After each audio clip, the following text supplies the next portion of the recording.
அந்த காசை பார்க்கும்போது என் பசங்களோட படிப்பும் அந்த 18 லட்சத்தில் எவ்வளோ பண்ணலாண்ணா. தான் சம்பாதிக்கிற பணமாக இருந்தாலும் சரி, கற்றுக்கிட்ட அறிவாக இருந்தாலும் சரி, தான் பிள்ளைக்கு முழுசாக போய் சரி நினைக்கிற ஒரே ஆள் வந்து அப்பந்தான். 18 லட்சம் வந்து என் குடும்பத்துக்கு நான் பட்ட கஷ்டத்துக்கு எனக்கு ரொம்ப தேவையான ஒரு காசாக இருந்தது.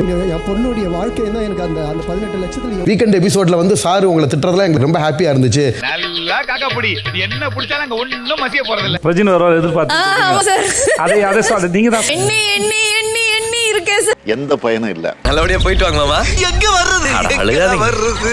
வணக்கம் my dear roommates, welcome to Shafi zone. நான் உங்க ஷஃபி அண்ட் இன்னைக்கு நம்ம பார்க்க போறது பிக் பாஸ் சீசன் 9 உடைய டே 97 எபிசோட் 98 ஓட ரிவ்யூ தான். சாட்டர்டே எபிசோட்ஸ் வழக்கம் போல விஜய் சேதுபதி என்ட்ரியோட தான் வந்து எபிசோடே ஸ்டார்ட் ஆச்சு. அந்த மனுஷன் உள்ள வந்த உடனே இந்த வாரம் முடிஞ்சிச்சுன்னா அடுத்த வாரம்லாம் ஃபினாலே வாரம்ல சரி ரைட், அதுக்கப்புறம் உங்களெல்லாம் நான் அடுத்த வருஷம் தான் பார்க்க முடியும் அப்படிங்கிற மாதிரி சுட்டுதாப்புல. அதை பார்க்கும்போது இந்த டிசம்பர் 31 அன்னைக்கு அடுத்த வருஷம் உங்களை பார்க்குறேன் அப்படின்னு சொல்லிட்டு ஜனவரி 1 வந்து பார்ப்பாங்க இல்லையா, அந்த மாதிரி எதுவும் காமெடி பண்ணுறான்ற மாதிரி தான் இருந்துச்சு. ஏன்னா ஒவ்வொரு பிக் பாஸுமே பார்த்தீங்க அப்படின்னா அக்டோபரில் தான் ஆரம்பிப்பாங்க. ஸோ அக்டோபர் 2026 இதே வருஷம் அக்டோபரில் தான் அடுத்த சீசன் வந்து ஆரம்பிப்பாங்க. ஸோ அடுத்த சீசனுக்கு தான் அடுத்த வருஷம்னு சொல்லிட்டாரான்றது தெரியல. அடுத்த வாரம் ஃபினாலே, இதுக்கப்புறம் அடுத்த வருஷம் நான் சந்திப்போம். அண்ட் அதுக்கப்புறம் பார்த்தீங்கன்னா இந்த ரீஎன்ட்ரி கண்டஸ்டன்ஸ்லாம் இருக்காங்க பார்த்தீங்களா, அவங்கள பற்றி பேச ஆரம்பிச்சாப்புல. இங்கே வந்தாங்க, பயங்கரமாக பேசினாங்க, உள்ளே போனாங்க, உள்ளே இருக்கும்போது சுகர் கோட் பண்ணாதீங்கன்னு சுகர் கோட் பண்ணிட்டு வீட்டை விட்டு வெளியே வந்துட்டாங்க. இப்போ செலிப்ரேஷன் ரவுண்டுக்கு உள்ளே போங்கன்னா இப்போ போயிட்டு பயங்கர ஃபோர்ஸ் எல்லாம் காமிச்சிட்டு இருக்காங்க. அது மட்டும் இல்லாமல் இவங்க ஷோவை பார்த்தாங்களா இல்லை ரிவ்யூவர்ஸ் போட்ட மீம்ஸை பார்த்தாங்களான்னு தெரியல, ஒரு விஷயத்தையும் வந்து டீகோட் பண்ணுறாங்க. ஒரு எக்ஸ்பிரஷன் கொடுத்தா கூட டீகோட் பண்ணுறாங்க அப்படிங்கிற மாதிரிலாம் சொல்லிட்டு ஆக்சுவலாக அவர் சொல்லும் போதே அவர் எதை மென்ஷன் பண்ணுறாரு அப்படிங்கிறது நல்லாவே தெரிஞ்சு போச்சு. ரிவ்யூவர்ஸ் போட்ட மீம்ஸை பார்த்தாங்களான்னு தெரியல, டீகோட் பண்றாங்க ஒரு எக்ஸ்பிரஷனுக்கு பின்னாடி என்ன இருக்கு. ஆக்சுவலா கானா வினோத் அந்த பொட்டி எடுக்கும் போது அரோரா மூஞ்சில, சாண்ட்ரா மூஞ்சில, விக்ரம் மூஞ்சிலாம் ஒரு வில்லத்தனமான சிரிப்பு இருக்கத்தான் செஞ்சு, அது ஒரு மாதிரி சர்க்காசமா இருந்துச்சு அப்படிங்கிற மாதிரி வியனா ஒரு பக்கம், அப்சரா ஒரு பக்கம், பிரவீன்ராஜ் ஒரு பக்கம் சொல்லிட்டு எல்லாரும் மாறி மாறி பேசிட்டு இருந்தாங்க இல்லையா, அதை தான் மென்ஷன் பண்ணிட்டாருங்கிறது நல்லாவே தெரிஞ்சிச்சு. ஸோ அதை பத்திலாம் பேசலாம் அப்படிங்கிற மாதிரி சொல்லிட்டு அதுக்கு முன்னாடி ஃப்ரைடே எபிசோட பார்த்து வந்திருக்கேன் அப்படிங்கிற மாதிரி சொல்லிட்டாப்ல. ஆக்சுவலா இதுல என்ன விஷயம் அப்படின்னு சொல்லி பார்த்தீங்கன்னா, இந்த ரீஎன்ட்ரி பண்ணக்கூடிய கண்டஸ்டன்ஸ் எல்லாருக்கிட்டையுமே உள்ள போயிட்டு நீங்க தான் கண்டென்ட் போயிட்டு என்னென்ன கேட்கணுமோ எல்லாத்தையும் கேட்டு கிளியர் பண்ணிக்கோங்க அப்படிங்கிற மாதிரி சொல்லி தான் உள்ளே அமுச்சு விடுவாங்க. அந்த மைண்ட் செட்லாம் உள்ள வந்து அவங்களும் தாறுமாறான கேள்விகள்லாம் கேட்குறாங்க. நீங்கள் உள்ளே போயிட்டு அந்த மாதிரி கேள்விகள்லாம் கேட்காதீங்க, செலிப்ரேஷன் ரவுண்ட், அதனால முழுக்க முழுக்க ஃபன்னாக ஜாலியாக மட்டும் இருந்துட்டு வாங்க அப்படிங்கிற மாதிரி சொல்லி அமிச்சா எவனாச்சும் உள்ளே போயிட்டு இவ்வளோ பிரச்சனைலாம் பண்ணுவானா. ஆக மொத்தம் இவங்க பண்ணுறதெல்லாம் பார்க்கும்போது எப்படி இருக்குன்னு சொல்லி பார்த்தீங்கன்னா, குழந்தையும் கிளி விட்டு தொட்டிலையும் ஆட்டுறாங்க பாடுற மாதிரி சொல்லுவாங்க தெரியுமா, அந்த மாதிரி தான் விட்டாதீங்க அப்படிங்கிற மாதிரி இவங்களே உசு பேத்தி விடுவாங்களா.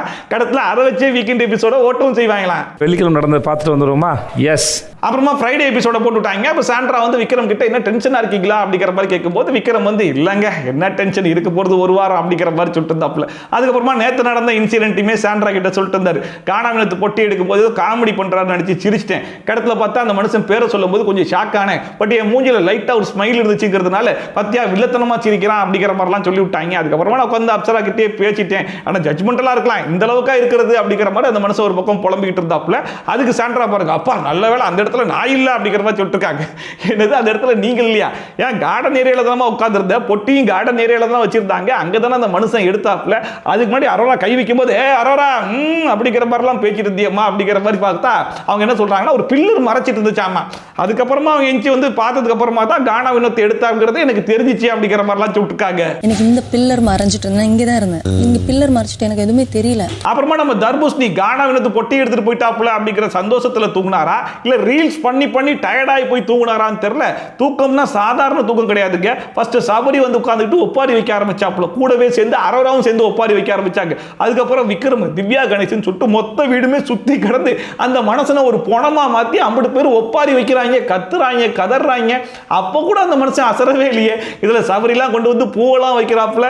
கடைசி வரைக்கும் எவ்வளவு பண்ணியுமே மனுஷன் வந்து கொரட்டை விட்டு நல்லா தூங்கிட்டு தான் இருந்தாப்புல. கடைசியில் விக்ரம் ஒரு பேப்பரை சுருட்டி மூக்குக்குள்ள விட்டதுக்கு அப்புறமா தான் அப்படி அப்படி சொல்லிட்டு முழிச்சு பார்க்குறாப்புல எல்லாரும் சுற்றி நின்று ஒப்பாரி வச்சுட்டு இருந்தாங்க.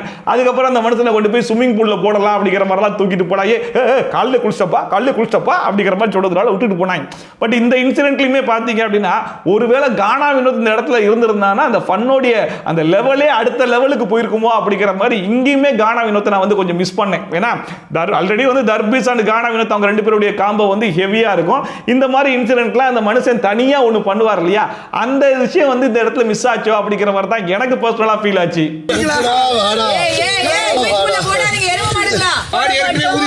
சரி ரைட், அப்புறம் என்ன ஃப்ரைடே எபிசோட்ல அப்படிங்கிற மாதிரி கேட்டா அப்புறம் என்ன ஃப்ரைடே எபிசோட், அதெல்லாம் முடிஞ்சு போச்சு ஃப்ரைடே எபிசோட், வாங்க சாட்டர்டே எபிசோட ஸ்டார்ட் பண்ணுவோம்னு சொல்லிட்டு ஸ்டார்ட் பண்ணிட்டாங்க. சரின்னு சொல்லிட்டு விஜய் சேதுபதி சார் வந்தாப்புல. வந்த உடனே பிரவீன் காந்தி சார் உண்மையே சொல்லுங்க, உங்களுக்கு என்ன பிடிக்குமா பிடிக்காதா அப்படிங்கிற மாதிரி கேட்டா பிடிக்கும் சார் அப்படிங்கிற மாதிரி சொல்லிட்டுதாப்புல.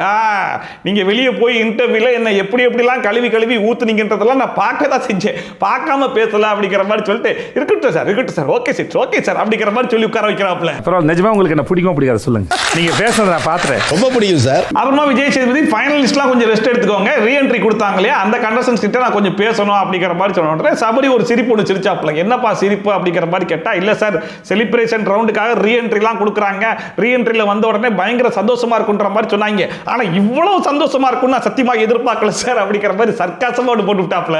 இது உங்க வாழ்க்கையில வந்து சந்தோஷமா நினைவுகள்லாம் இருக்கும் அப்படின்னு சொல்லிட்டு வந்ததுக்கு அப்புறம் ரொம்ப சந்தோஷமா இருக்கும். ஏன்னா வழக்கமாவே செலிப்ரேஷன் ரவுண்டுக்காக ரீஎன்ட்ரி கொடுக்குறாங்க அப்படின்னா எல்லாருமே வந்து சந்தோஷமா இருப்பாங்களான்னு சொல்லி கேட்டா கிடையாது. சில பேர்லாம் வந்து அவங்க பட்டது பார்த்தது எல்லாத்தையுமே கொண்டு வந்து கிளியர் பண்ணணும் அப்படிங்கிற மாதிரி நினைப்பாங்க.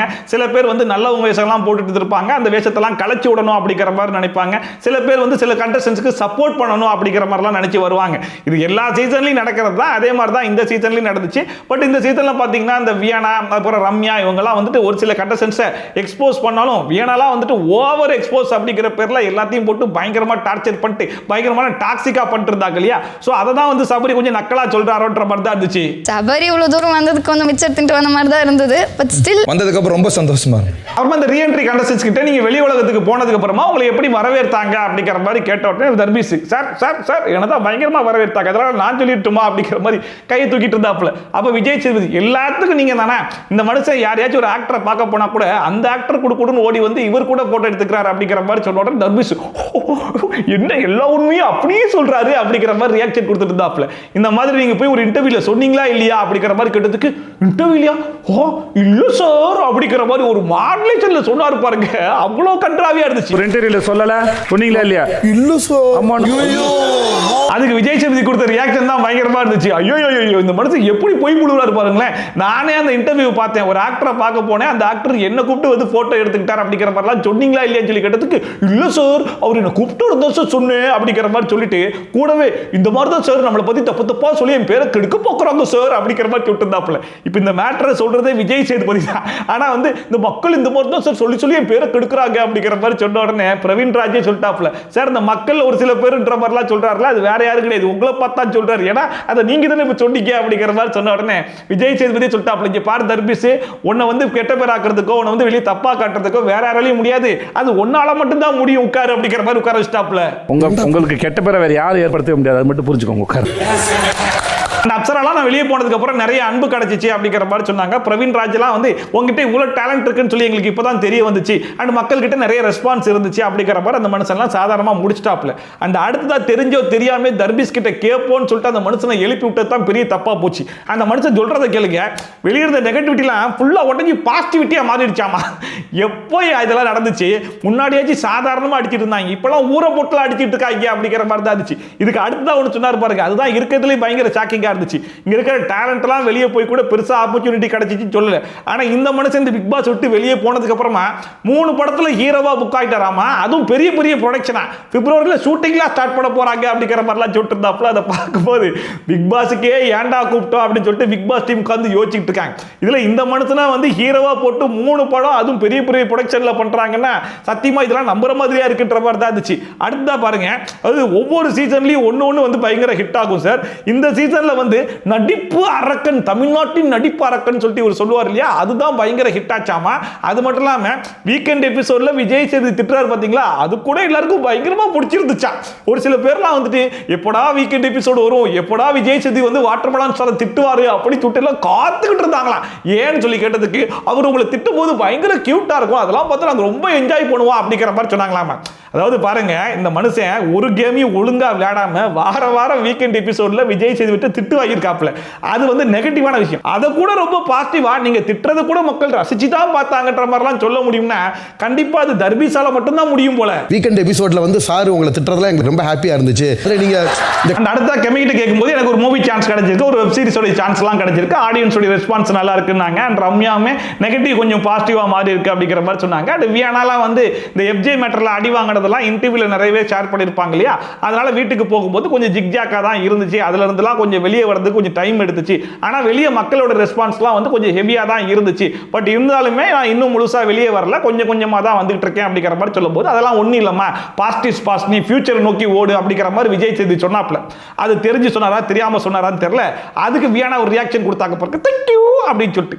எது மாறினாலும் இந்த தேங்க்யூ அப்படின்னு சொல்லிட்டு சைட் ஸ்டாண்ட் போட்டு சொல்றாங்க பாத்தீங்களா, அது மட்டும் மாறவே மாட்டுது. You got a beautiful experience and all the best. Thank you.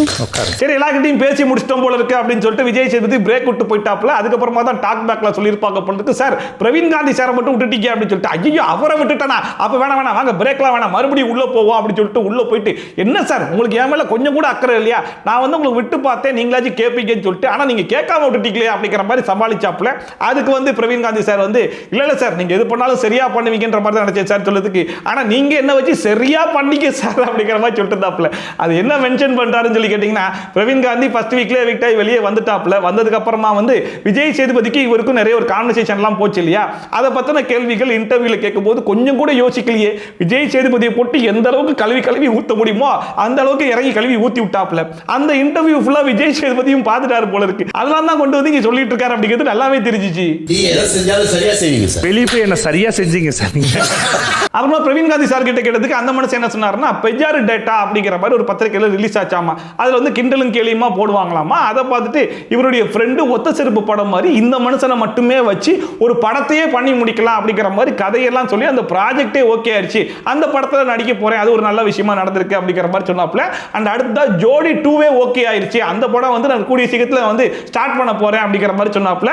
Ratchagan 2 கூட பிட்ச் பண்ணிருக்கேன், பட் அது கொஞ்சம் டைம் எடுக்கிறதுனால அதுக்கு முன்னாடி ஜோடி 2 முடிச்சிருவேன் அப்படிங்கிற மாதிரி சொல்லிட்டாப்ல. அந்த ஜோடி 2 மட்டும் சக்சஸ்ஃபுல்லா முடிஞ்சிச்சு அப்படின்னா பிக் பாஸ்க்கும் விஜய் சேதுபதி தான் ஃபர்ஸ்டா தேங்க்ஸ் சொல்லுவேன் அப்படிங்கிற மாதிரிலாம் சொல்லிட்டு இருந்தாப்ல. ஜோடி 2 பிரசாந்தோட எகைன் பண்றதுக்கான வேலை கன்ஃபார்ம் ஆயிடுச்சு சார். பட் உண்மையிலேயே பிக் பாஸ் ஷோ அப்படிங்கிறது ஒன்றும் சாதாரணப்பட்ட ஷோலாம் கிடையாது. அந்த ஷோக்குள்ள போயிட்டு வந்ததுக்கு அப்புறமா அவங்களுடைய லைஃபே சேஞ்ச் ஆகும் அப்படிங்கிற மாதிரி சொல்லுவாங்க இல்லையா. அந்த மாதிரி ஒவ்வொருத்தருக்கும் ஒரு நல்ல விஷயம் நடந்திருக்கு. அண்ட் பிரவீன் காந்தி சார் அப்படிங்கிற மாதிரி சொன்ன உடனே நம்மளுக்கு மைண்ட்ல ஸ்ட்ரைக் ஆகிறது ரட்சகன் அண்ட் ஜோடி தான். அண்ட் ஜோடி 2 வந்து உண்மையிலேயே இந்த மனுஷன் பிட்ச் பண்ணி அதை சக்சஸ்ஃபுல்லா கம்ப்ளீட் பண்ணார் அப்படின்னா திரும்பவும் அவருக்கு வந்து ஒரு கம்பேக் கொடுத்த மாதிரி இருக்கும். அதை அவர் கரெக்டா யூஸ் பண்ணிக்க போறாரா இல்ல பிக் பாஸ் மாதிரியே அதையும் வந்து வீணடிக்க போறாரா அப்படிங்கிறதெல்லாம் நம்ம பொறுத்திருந்து தான் பார்க்கணும். கிரெடிட்டை எடுத்துட்டு வந்து ஃபர்ஸ்ட் விஜய் சேதுபதி சார் கிட்டயும் பிக் பாஸ்க்கு தான் கொடுக்கணும்னு ஆசையா இருக்கு. அப்புறமா விஜய் சேதுபதி உங்களுக்கு ஒரு சர்ப்ரைஸ், என்ன சர்ப்ரைஸ் தெரியுமா அப்படிங்கிற மாதிரி கேட்டோன்னே தெரியுமே கானா வினோத் தர போறாரு அதான சர்ப்ரைஸ் அப்படிங்கிற மாதிரி சொன்னோன்னே நல்ல சர்ப்ரைஸ் தான் சூப்பரா இருந்துச்சு அப்படிங்கிற மாதிரி சொல்லிட்டு அந்த மனுஷனை வந்து ஸ்டேஜுக்கு இன்வைட் பண்ணாரு.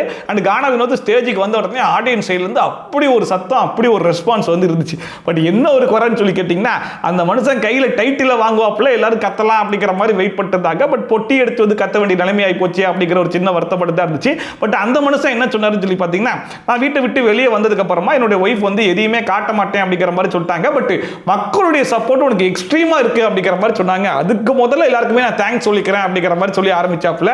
அண்ட் இன்னொரு விஷயம் சொன்னாப்ல, அது உண்மையில நல்லா இருந்துச்சு. என்னன்னு சொல்லி பார்த்தீங்கன்னா, ஒரு மனுஷன் பயங்கர பசியில இருக்கான். அப்படி பசியில இருக்கும்போது பிரியாணி கிடைச்சாதான் நான் சாப்பிடுவேன், அதுக்கு முன்னாடி சாப்பிடவே மாட்டேன் அப்படிங்கிற மாதிரி வெயிட் பண்ணுவோமா, இல்ல கஞ்சோ கூழோ எது கிடைச்சாலும் சாப்பிட்டு அப்போதைக்கு பசியை தீர்ப்போமா? அந்த மாதிரி தான் எனக்கு இந்த 18 லட்சம் ரூபாயை நான் பார்க்கும்போது எனக்கு எப்படி தோணுச்சுன்னா, இருக்கிற கஷ்டத்தை இதை வச்சு போக்கிடலாம், என் பசங்களோட படிப்பு என்னோட லைஃப் அடுத்த லெவலுக்கு கொண்டு போறதுக்கு இந்த 18 லட்சம் ரூபாய் நம்மளுக்கு கண்டிப்பா யூஸ் ஆகும். அதை நினைச்சு தான் நான் எடுத்தேன். இது எடுத்ததுல இப்போ வரைக்கும் நான் ரெகுலட்டா ஃபீல் பண்ணல அப்படிங்கிற மாதிரி சொன்னாப்ல. 18 லட்சம் வந்து என் குடும்பத்துக்கு நான் பட்ட கஷ்டத்துக்கு எனக்கு ரொம்ப தேவையான ஒரு காசா இருந்தது. அந்த குறிப்பா கானாவின சொன்ன அந்த ஒரு விஷயம் எனக்கு ரொம்பவே பிடிச்சிருந்துச்சு. என்னன்னு சொல்லி பார்த்தீங்கன்னா, வெளியே நடக்குது அப்படிங்கிறது எனக்கு சத்தியமா தெரியாது, நான் வீட்டுக்குள்ள தான் இருந்தேன். அண்ட் அது மட்டும் இல்லாம எது எப்ப வேணாலும் மாறும், இந்த ஒரு வாரத்துல எப்படி வேணா மாறுறதுக்கான வாய்ப்பு இருக்கு அப்படிங்கிற மாதிரி சொல்லிட்டு இருந்தாப்ல. அந்த மனுஷன் என்ன சொல்ல வராருன்னு சொல்லி பார்த்தீங்கன்னா, மக்களுடைய ரெஸ்பான்ஸே இருந்தாலும் மக்களுடைய ஆதரவாகவே இருந்தாலும் எது வேணாலும் பண்ணி மாற்றலாம். ஒன்று சேனல் டிசைட் பண்ணி அவங்களுடைய ப்ராடக்ட் கொடுக்கலாம் அப்படிங்கிற மாதிரி யோசிக்கலாம். இல்லைனா பிஆர் ஆக்டிவிட்டியில் கடைசி வாரம் போடுறா புஷ்யா அப்படிங்கிற மாதிரி ஒரு பாட்ஸை இறக்கி ஓட்ஸை அதிகமாக்கி கடத்தில் வந்து இன்னொரு ஆள வின்னர் அப்படிங்கிற மாதிரி கூட ஆக்கி விட்டுறலாம். அதனால கானா வினோத்துக்கு கிடைக்காம போறதுக்கான சான்சஸ் கூட இருக்கலாம். இப்போதைக்கு என் கண்ணு முன்னாடி 18 லட்சம் ரூபாய் இருக்கு. இந்த காசை கையில் எடுத்தா இந்த 18 லட்சம் ரூபாய் எனக்கு தான், இதை யாராலுமே தடுக்க முடியாது. இந்த 18 லட்சம் ரூபாயை வச்சு என்னுடைய வாழ்க்கையை அடுத்த லெவலுக்கு கொண்டு போக முடியும் அப்படிங்கிற மாதிரி நினைச்சு தான் நான் இதை எடுத்தேன் அப்படிங்கிற மாதிரி சொன்னாப்ல. ரொம்ப ஒரு கிளாரிட்டியான ஸ்பீச்சா தான் எனக்கு என்னமோ தோணுச்சு.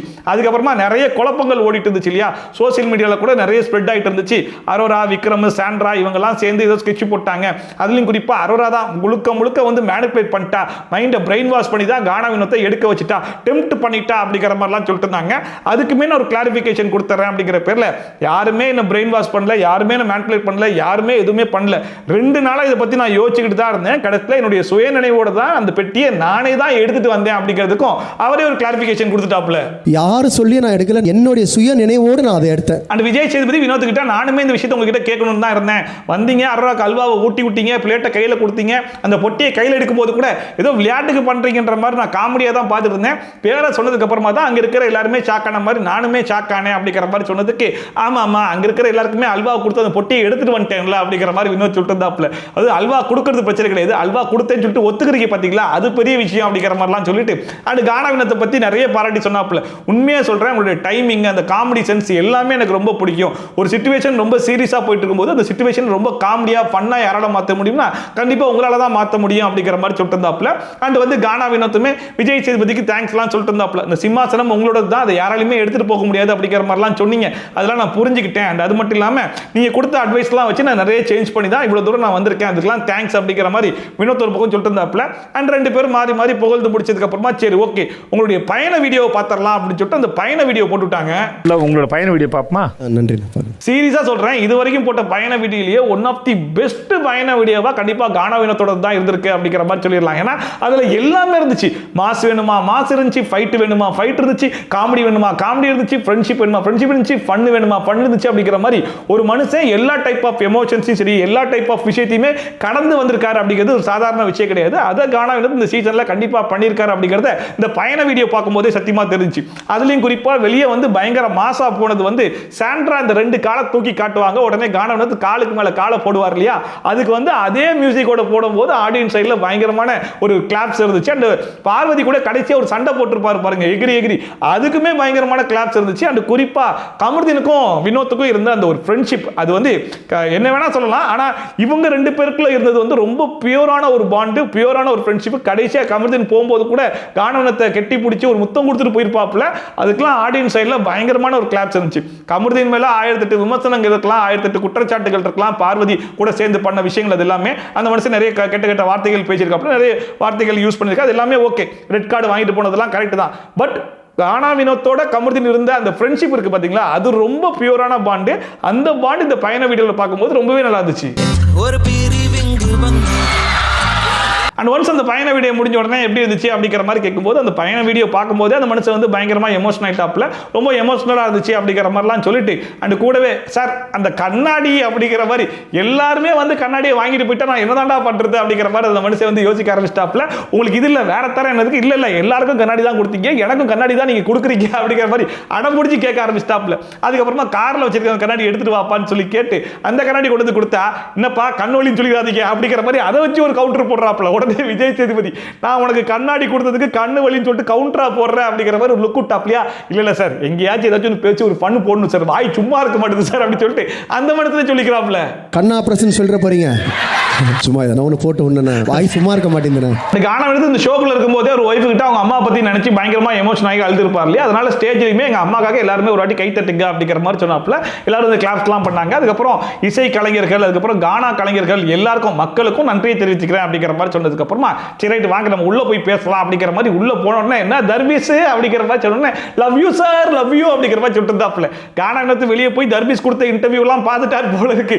அந்த இன்டர்வியூல யாரும் கானா வினோத்துக்குள்ள ஓட்டே போட்டுறாதீங்கம்மா, அந்த ஆள் மோசமான ஆளுமா அப்படிங்கிற மாதிரிலாம் பேசிட்டு உள்ள வந்து மெய்யழகன் காம்போமா ஐ லவ் யூமா அப்படிங்கிற மாதிரி கெட்டி பிடிச்சி பயங்கரமான நாடகம்லாம் பண்ணார் இல்லையா, அதெல்லாம் அந்த மனுஷன் பார்த்தார் போல இருக்கு. அந்த மனுஷன் சொல்லிட்டாப்ல வெளியே போய் இன்டர்வியூல ஓட்டு போடாதுன்னு சொல்லிட்டு இப்படி பேசிட்டு இருக்கேன்னு சொல்லி கேட்டா அதெல்லாம் காதல வாங்கிக்காம ஒவ்வொரு நாளும் உங்களை மிஸ் பண்றேன் சார் அப்படிங்கிற மாதிரி சொன்ன உடனே வெளியே ஸ்விமிங் பூல் இருக்கு இல்லையா அதுல போய் எழுதிக்கோயா அப்படின்னு சொல்லிட்டு அங்கேயும் கலாச்சி விட்டாப்ல. சார் நான் டெய்லி ஃபீல் பண்ணிட்டே இருக்கேன் சார் ஸ்விமிங் பூல் இருக்குல தண்ணியில எழுதி வைப்பா அதை. சோ கானா வினோத் அங்க இருக்கிற எல்லார்கிட்டயும் பேசி முடிச்சதுக்கு அப்புறமா சரி ஓகேன்னு சொல்லிட்டு ஹவுஸ்மேட்ஸ்க்குலாம் பாய் சொல்லிட்டு வழக்கமா எவிக்ட் ஆகி போற கண்டஸ்டன்ஸ்க்குலாம் அந்த மெமரி போட்டோ ஒன்று கொடுப்பாங்க இல்லையா, அந்த போட்டோவை வந்து உள்ள இருக்கிற கார்டன் ஏரியால வச்சு கொடுப்பாங்க. பட் இவருக்கு வந்து விஜய் சேதுபதியே கையில வந்து கொடுத்தாப்ல. அதுக்கப்புறமா கானா வினோத்துடைய ஒய்ஃபை வந்து இன்வைட் பண்ணாங்க. அந்த அவருடைய ஒய்ஃப்மே மேல வந்துட்டு எனக்கு 2 வெர்ஷன் ஆஃப் வினோத் வந்து பிடிக்கும், ஒன்னு வந்து வினோத் வந்து கானா வினோத் அவருடைய ரசிகை தான் நான், அவருடைய பாட்டெல்லாம் எனக்கு ரொம்ப பிடிக்கும், அவருக்கு வந்து ஏதாச்சும் ஒரு இடத்துல ரெகக்னேஷன் கிடைக்காதா அப்படிங்கிற மாதிரி எதிர்பார்த்துட்டு இருந்தோம். பட் ஒரு வழியா பிக் பாஸ்ல அவருக்கு தேவையான ரெகக்னேஷன் கிடைச்சிருச்சு. அண்ட் நான் சொல்றேன் இந்த ஷோக்காகலாம் சொல்ல மனசார சொல்றேன் இந்த 18 லட்சம் ரூபாய் எங்களுக்கு போதும் அப்படிங்கிற மாதிரி சொன்னாங்க. அது உண்மையிலேயே பெரிய விஷயம். ஏன்னா அவங்களுக்கு தெரியும், அவங்க வெளியே இருந்து ஷோ பார்த்துட்டு இருக்காங்க, மக்களுடைய ரெஸ்பான்ஸ் என்ன, மக்களுடைய பல்ஸ் என்ன அப்படிங்கிறதுலாம் தெரியும். இந்த மனுஷன் டைட்டில் வின் பண்ண போறாரு அப்படிங்கிற மாதிரி தான் அவங்களுமே எதிர்பார்த்துட்டு இருந்திருப்பாங்க. பட் அந்த டைம்ல 18 லட்சம் ரூபாய் எடுத்து வந்துட்டாரே அப்படிங்கிற மாதிரி இவங்க கொஞ்சம் கூட அதுக்காக தளர்ந்து போகாம இந்த 18 லட்சம் ரூபாய் அந்த மனுஷன் என்ன நினைச்சு எடுத்து வந்தாரோ அதே மைண்ட் செட்ல இவங்களும் அக்செப்ட் பண்ணிட்டாங்க அப்படிங்கிற மாதிரி நினைக்கும் போது ரொம்பவே சந்தோஷமா இருந்துச்சு. மனசார சொல்றேன், இது எங்களுக்கு போதும் சார். அண்ட் வினோத்துமே என்ன சொன்னார்னா, என்னோட ஒய்ஃப் பேச்சை நான் பெருசாக எப்பயுமே கேட்டது கிடையாது, கடைசி 6 மாசமா தான் என் ஒய்ஃப் பேச்சை நான் கேட்க ஆரம்பிச்சேன், அது எனக்கு இவ்வளோ பெரிய வெற்றியை வாங்கி கொடுத்துருக்கு அப்படிங்கிற மாதிரி சொன்னாப்ல. அண்ட் கண்டிப்பாக விஜய் டிவிக்கு நான் என்னைக்குமே கடமையோடு இருப்பேன் அப்படிங்கிற மாதிரிலாம் சொல்லிட்டு, சரி ரைட் சார் நான் கிளம்பிக்கிறேன் அப்படின்னு சொல்லிட்டு அந்த மனுஷன் வந்து கிளம்பிட்டாப்ல. விஜய் டிவிக்கு என்றென்றும் நான் கடமைப்பட்டிருப்பேன். ஸோ ஒன்ஸ் கானா வினோத்தை வழி அனுப்பி வச்சுட்டு மறுபடியும் விஜய் சேதுபதி வீட்டுக்குள்ளே போயிட்டு சொல்லுங்க ரீஎன்ட்ரி கொடுத்த கண்டஸ்டன்ஸ் உங்களுக்கு எப்படி இருந்துச்சு அப்படிங்கிற மாதிரி கேட்ட உடனே எல்லாருமே வரிசையாக சொல்ல ஆரம்பிச்சாங்க. அதுலேயும் பிரவீன் காந்தி சார்லாம் இந்த வீட்டுக்குள்ளே இருக்கும்போது இந்த வீட்டோட அருமை தெரியல, எனக்கு வெளியே போனதுக்கு அப்புறமா தான் தெரிஞ்சிச்சு அப்படிங்கிற மாதிரி சொல்லிட்டு இருந்தாப்ல. அந்த அடுத்த வாட்டர்மலான பாருங்க, கடைசி வரைக்கும் இந்த மனுஷன்லாம் திருத்தவே முடியாது அப்படிங்கிற மாதிரி இப்பயுமே நான் வீட்டுக்குள்ள வரும்போது சூப்பர் ஸ்டார் அப்படிங்கிற மாதிரி பாட்டோடு போட்டாங்க சார், எனக்கு பயங்கர ஹாப்பியா இருந்துச்சு சார். அது மட்டும் இல்லை சார், சூப்பர் ஸ்டார் சாங்கை போட்ட உடனே வீட்டில் இருக்கிற 50 பேரும் வாட்டர்மலான் ஸ்டார் தான் வராருன்றதை கண்டுபிடிச்சிட்டாங்க சார் அப்படிங்கிற மாதிரி சொல்லிட்டு இருந்தாப்ல. கடத்துல அங்க தொட்டு இங்க தொட்டு கடத்துல சூப்பர் ஸ்டாருக்கே நான் தான் காம்படிட்டர் அப்படிங்கிற மாதிரி கடத்துல இறங்கிட்டாரு பாருங்க.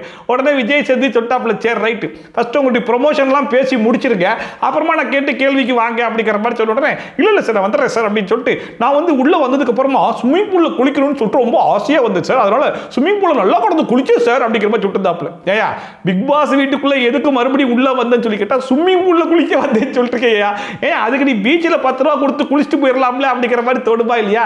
நான் அந்த கேள்வி கேட்கல, கேள்விக்கு வா அப்படிங்கிற மாதிரி சொன்ன உடனே அந்த மனுஷன் இல்ல சார் என்டர்டைன்மெண்ட் பண்ணலாம்னு வந்தேன் சார் அப்படிங்கிற மாதிரி சொன்னாப்ல. என்டர்டைன்மெண்ட் உள்ள இருக்கிற அன்பட்டு வன்மத்தையும் போயிட்டு அங்கங்க கக்கிட்டு இல்ல நீ என்டர்டைன்மெண்ட் வேற பண்ண வந்தியா, என்ன பண்ணீங்க ரீல்ஸ்லாம் பண்ணீங்களா? பண்ணேன் சார், ஒரு 7-8 ரீல்ஸ் பண்ணேன் சார், சூப்பர் உட்காருக்கு அப்படிங்கிற மாதிரி உட்கார வச்சாரு. எத்தனை ரீல் பண்ணீங்க வந்ததுல இருந்து? ஒரு 7-8 பண்ணிருப்பேன். Very good. அந்த பிரவீன் ராஜ்லாம் இந்த வீட்டை விட்டு வெளியே போகும்போது நான் எதை இழந்துட்டு போனனோ மறுபடியும் அதை ஃபுல்ஃபில் பண்றதுக்காக தான் இந்த வீட்டுக்குள்ள வந்தேன் அப்படிங்கிற மாதிரி சொல்லிட்டு இருந்தாப்ல.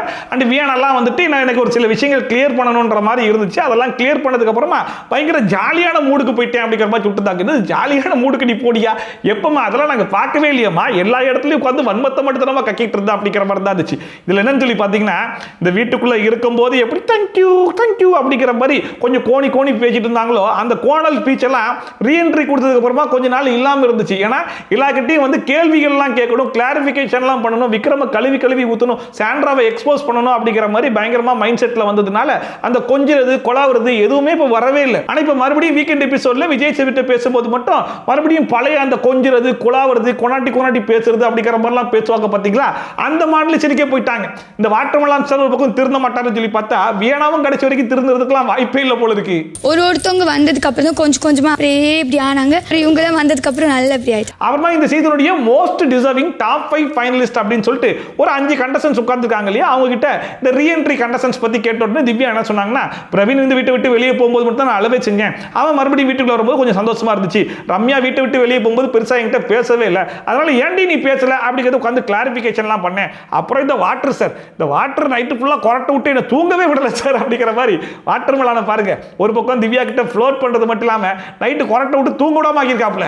ஒன்னே ஒரு பிரச்சனை சார், கொரட்டை பிரச்சனை, நேத்து நைட்டு ஃபுல்லா தூங்கல சார். அது அடுத்த நம்முடைய நடிப்பு அரக்கி சாண்ட்ரா அவர்கள் எந்திரிச்சாங்க, வியனா பத்தி ரம்யா பத்திலாம் சொல்ல போறாங்கன்னு சொல்லி பார்த்தா வியனா பத்தி ஆரம்பிச்சாங்க. அது எப்படி ரொம்ப பாசிட்டிவா டால் மாதிரி உள்ள வந்தா, வந்ததுக்கு அப்புறம் நிறைய பேர் உள்ள வர போறாங்க அப்படிங்கிற மாதிரி ரொம்ப ஹாப்பி ஆயிட்டேன் சார் அப்படின்னு சொல்லிட்டு வழக்கமா இந்த 62 பள்ளியும் காமிச்சு கண்ணை ஒரு 32 வாட்டி சிமுட்டுவாங்க பாத்தீங்களா, அந்த பெர்ஃபார்மன்ஸ் ஸ்டார்ட் பண்ணிட்டாங்க. இந்த விஜய் சேதுபதி சும்மா இருக்காம பிரஜன் எப்ப உள்ள வர, ஆமா சார் பிரஜன் எப்ப உள்ள வருவாரு ஒரே ஆவலா காத்துக்கிட்டு இருந்தேன் சார் அப்படிங்கிற மாதிரி சொன்ன உடனே போதும் இதுக்கு மேல எங்களால பார்க்க முடியல, உட்கார வச்சிருக்கேன் அப்படிங்கிற மாதிரி எங்க மைண்ட் வைஸ் கேட்டுருச்சு போல இருக்கு. சரி ஓகேமா உட்காரமான்னு உட்கார வச்சிட்டாப்ல. பிரஜன் வர எதிர்பார்த்து அந்த அடுத்த விக்ரம்லாம் ஒவ்வொருத்தரா உள்ள வரும்போது கொஞ்சம் ஹாப்பியா தான் இருந்துச்சு, ஆனா எல்லாருமே உள்ள வருது அடிச்சு நவுத்துறதுக்கு தான் அப்படிங்கிற மாதிரி புரிஞ்ச உடனே கொஞ்சம் கஷ்டமா தான் இருந்துச்சு.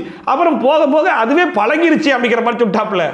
பழகிருச்சு, எல்லாரும் வந்து ஜாலியா ஆயிடுவோன்ற மாதிரி வைப் வந்துருச்சு. இருக்கிறதுலே பயங்கரமான ஹைலைட் என்னன்னு சொல்லி பாத்தீங்கன்னா, பிரவீன் ராஜ்லாம் வீட்டுக்குள்ள ரீஎன்ட்ரியா கொடுத்ததுக்கு அப்புறமா நான் வந்து பாசிட்டிவ் வைப் கொடுக்கிறதுக்கு தான் வந்திருக்கேன், நெகட்டிவ் வைப்லாம் கொடுக்க மாட்டேன். அதுலயும் குறிப்பா வியனாலாம் வந்து நெகட்டிவா பேசுனதுல எனக்கு சுத்தமா பிடிக்கவே இல்லை அப்படிங்கிற மாதிரிலாம் அந்த மனுஷன் பேசியிருப்பாப்ல.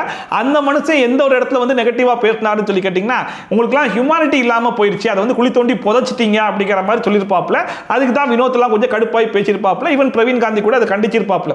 அந்த ஒரு பாயிண்ட்டை பிடிச்சி இன்னைக்கு பிரவீன் ராஜுக்குன்னு ஒரு செக்மெண்ட்டே ஒதுக்கிடலாம் அப்படிங்கிற மாதிரி முடிவு பண்ணிட்டார் போல இருக்கு. விஜய் சேதுபதி என்ன சொல்றாருன்னு சொல்லி பாத்தீங்கன்னா, இந்த ஹியூமானிட்டி இல்லை அப்படிங்கிற மாதிரி சொன்னீங்கல்ல, அது எதனால சொன்னீங்கன்னு நான் தெரிஞ்சுக்கணும். ஏன்னா இந்த வீட்டுக்குள்ள இருக்கிறவங்களுக்கு ஹியூமானிட்டி இல்லாமல் போயிடுச்சுன்னா நான் அந்த வீக்கெண்ட் எபிசோடில் அட்ரஸ் பண்ணியிருக்கணும். நான் அட்ரஸ் பண்ணாமல் விட்டுருக்கேன் அப்படின்னா நான் ஏதோ ஒன்று மிஸ் பண்ணியிருக்கேன். எங்கே மிஸ் பண்ணியிருக்கேன் சொல்லுங்க பார்ப்போம் அப்படிங்கிற மாதிரி கேட்ட உடனே இந்த மனுஷன் பாருங்க, டிக்கெட் ஃபினாலில் இந்த ஸ்மைலி பாலை தூக்கி எரிஞ்சாங்க பார்த்தீங்களா, அதை கொண்டு வந்து பேசிட்டு இருக்காப்புல. அதுக்கு அவர் சொல்றாரு, எப்பா அதுக்கு டாஸ்க், அந்த டாஸ்க்ல கொடுத்தது அதை பற்றிலாம் எப்படி பேசுறீங்கன்னு சொல்லி கேட்டா, அதுக்கப்புறமா அந்த கார் டாஸ்க்கு வந்துட்டாப்ல. கார் டாஸ்க்ல பிடிச்சி இழுத்தாங்களே சார், அதை தான் சார் சொல்லு, அதெல்லாம் முடிஞ்சு போச்சு, அதுக்கெல்லாம் ரெட் கார்டு கொடுத்து வெளியே அனுப்பிச்சாச்சுப்பா, நீ ஹியூமானிட்டின்னு சொன்னியே அது எது அப்படிங்கிற மாதிரி பிரவீன் ராஜும் முடிஞ்ச அளவுக்கு சொல்லிக்கிட்டே இருக்காப்புல.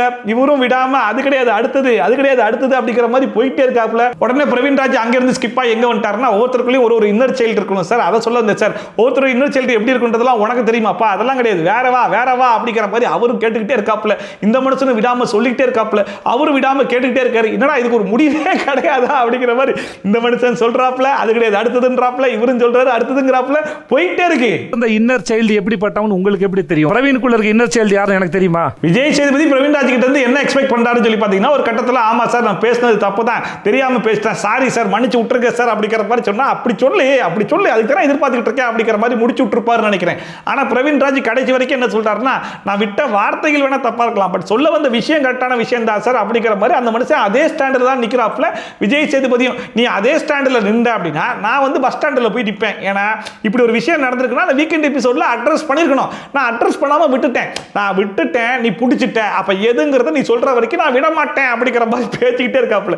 ஒரு கட்டத்தில் பிரவீன் ராஜ் எங்கே வந்துட்டாருன்னு சொல்லி பார்த்தீங்கன்னா, சார் என்கிட்ட கேட்கறதுக்கு பதிலாக ஒரு 5 திறமசாலிகள் வந்திருக்காங்க பார்த்தீங்களா, இந்த டாப் 5 டிசர்விங் கண்டஸ்டன்ட், அவங்ககிட்டே நான் என்ன சொல்ல வந்தேன் அப்படிங்கிறத கேட்டு தெரிஞ்சுக்கோங்க சார், அவங்களே உங்களுக்கு எக்ஸ்பிளைன் பண்ணுவாங்க சார் அப்படிங்கிற மாதிரி சொன்னாலும் அதெல்லாம் தேவை கிடையாது, நீ தான் எனக்கு சொல்லணும், நீ சொல்லி எனக்கு புரிய வை அப்படிங்கிற மாதிரி ஒத்த காலம் நிக்க ஆரம்பிச்சிட்டாப்ல.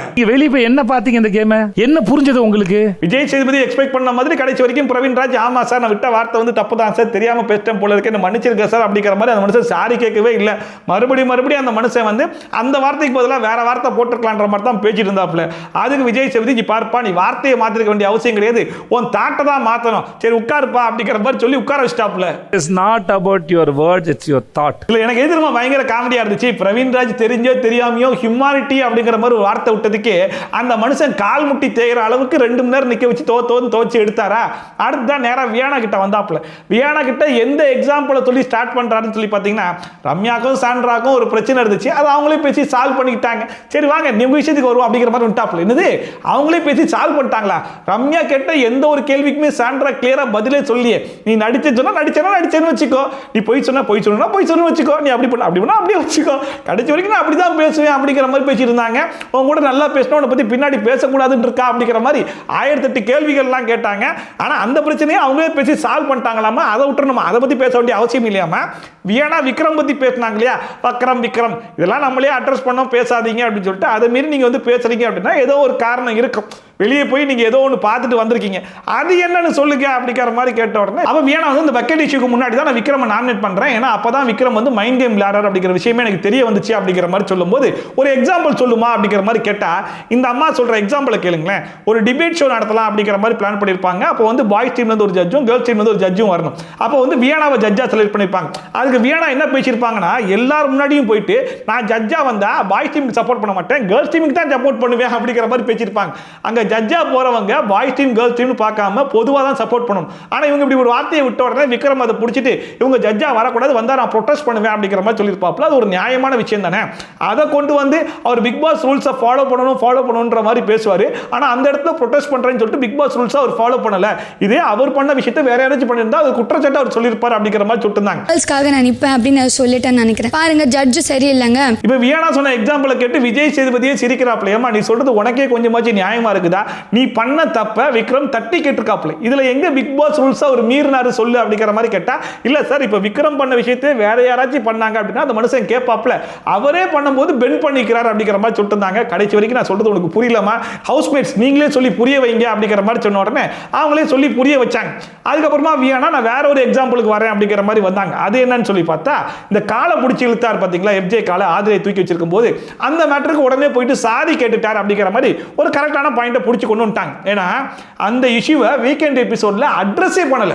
அப்போ விஜய் சேதுபதி வந்து இதுக்கு முன்னாடி கேட்டார் இல்லையா, ஒரு விஷயம் நடக்குது, அப்படி நடக்குதுன்னா நான் வீக்கெண்ட் எபிசோட்ல அட்ரஸ் பண்ணிருக்கணும், நான் பண்ணலங்கிற ஒரு குற்றச்சாட்டை எடுத்து வைக்கும் போது நான் உங்ககிட்ட கேள்வி கேட்பேன் அப்படிங்கிற மாதிரி பிரவீன் ராஜ் கேட்டார்ல.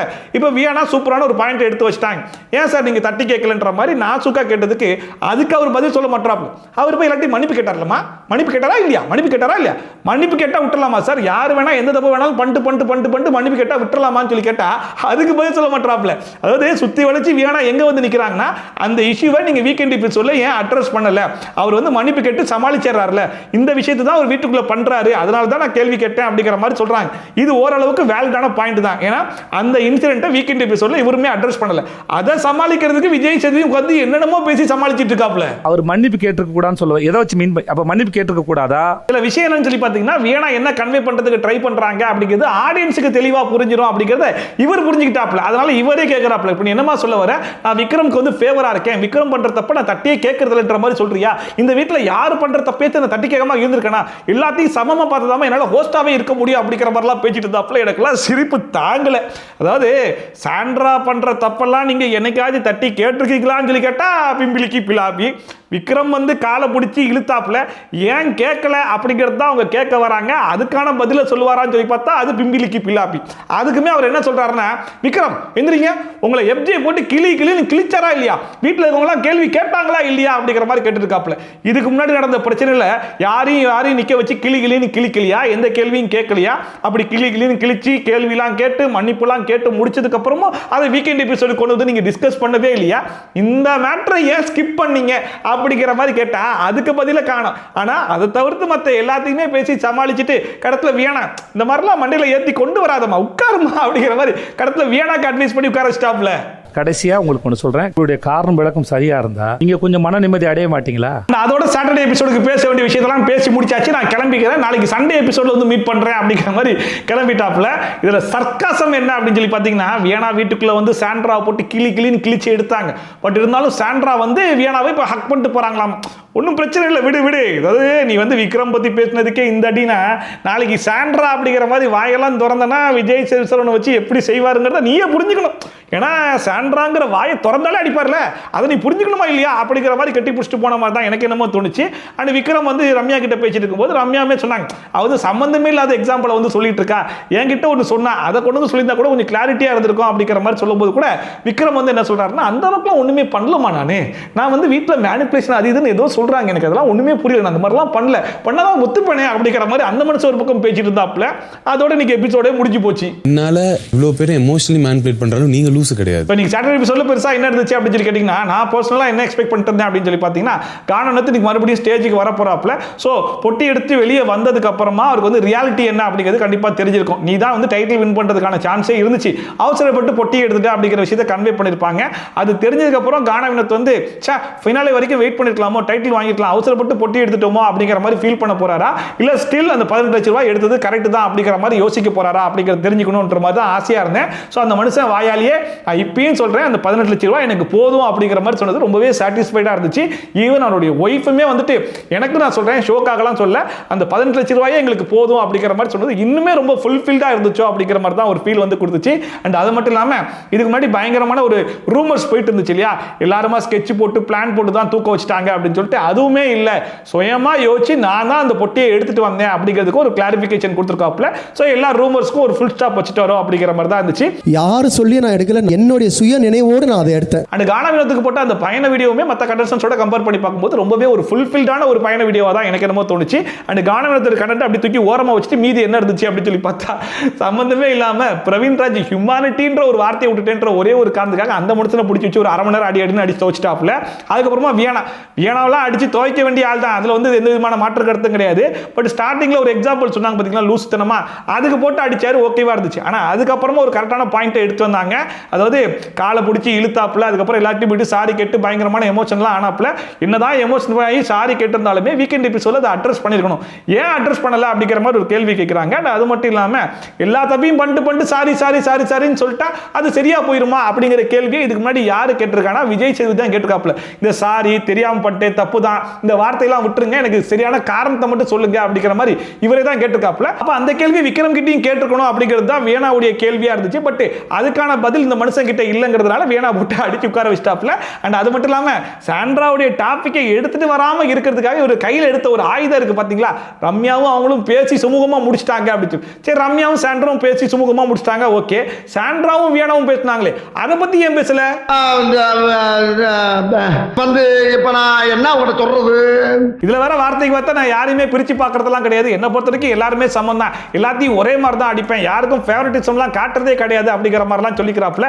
ஆனா வெளியே ஆடியன்ஸா இருந்து பார்க்கும்போது நமக்கு ரொம்ப பச்சையாவே சாண்ட்ராக்கும் சரி, விக்ரமுக்கும் சரி, அரோராக்கும் சரி ஒரு சின்ன சாஃப்ட் கார்னர்லாம், ஒரு சின்ன ஃபேவரட்டிசம்லாம் காட்ட தான் செய்யறாரு அப்படிங்கிறது எனக்கு தெரியுது. உங்களுக்கும் தெரியுதா இல்லையா? உங்களுடைய ஒப்பீனியன் என்ன அப்படிங்கிறத மறக்காம கமெண்ட் செக்ஷன்ல சொல்லுங்க. அண்ட் நாளைக்கு வேற பாத்தீங்கன்னா ஒரு பயங்கரமான குட் நியூஸ் வேற இருக்குதாமா. சாண்ட்ரா எவிக்ட் ஆகி வெளியே போயிட்டாங்க அப்படின்னு சொல்லிட்டு கடத்த நடிப்பாரக்கவே ஷோ விட்டு தூக்குற அளவுக்கு உங்களுக்கு தைரியம் வந்துருச்சாடா அப்படிங்கிற மாதிரி தான் இருந்துச்சு. கானா வினோத்துக்கு டைட்டில் இல்லை அப்படிங்கிற மாதிரி தெரிஞ்ச உடனே கண்டிப்பா எங்க நடிப்பாரக்கி தானே டைட்டில் அப்படிங்கிற மாதிரி அம்பட்டு பேரும் ஃபிக்ஸ் ஆயிட்டோம். இப்போ அதுவும் இல்லைன்ற மாதிரி சொன்னா நாங்களாம் வந்து ஒரு மாதிரி வெக்ஸ் ஆயிருமா இல்லையான்ற மாதிரி தான் இருந்துச்சு. அதாவது பிரஜன் வீட்டுக்குள்ள வருவார், பிரஜன் வீட்டுக்குள்ள வருவார் அப்படிங்கிற மாதிரி ஆவலா காத்துட்டு இருந்தாங்க. நீங்க வெளியே போய் பிரஜனை கூட்டிட்டு மறுபடியும் உள்ள வாங்க அப்படிங்கிற மாதிரி சேனல் சொல்லிட்டாங்க போல இருக்கு. ஸோ இதெல்லாம் எப்படி இருக்க போது என்ன ஏதுன்றதை பொறுத்து இருந்து பார்க்கலாம். ஸோ இன்னைக்கு எபிசோட் பத்தின கருத்து என்ன அப்படிங்கிறது மறக்காம கமெண்ட் செக்ஷன்ல போட்டு விடுங்க. இதே மாதிரி ட்ரோல்ஸ் அண்ட் ரிவ்யூஸ்லாம் கண்டிப்பா பார்க்கணும்னு நினைச்சீங்கன்னா மறக்காம சப்ஸ்கிரைப் பண்ணிட்டு பக்கத்துல கூடிய பெல் ஐகான் டான் தட்டி விட்டீங்கன்னா நான் போற வீடியோ நோட்டிஃபிகேஷன் டான் டைம் கொஞ்சம் சேர்ந்துரும். ஸோ மீண்டும் மாதிரி சூப்பரான வீடியோட சூப்பரான ரிவ்யூட சூப்பரான ட்ரோலோட சந்திக்கிறேன். Bye from Shafi. Ta-ta bye and take care.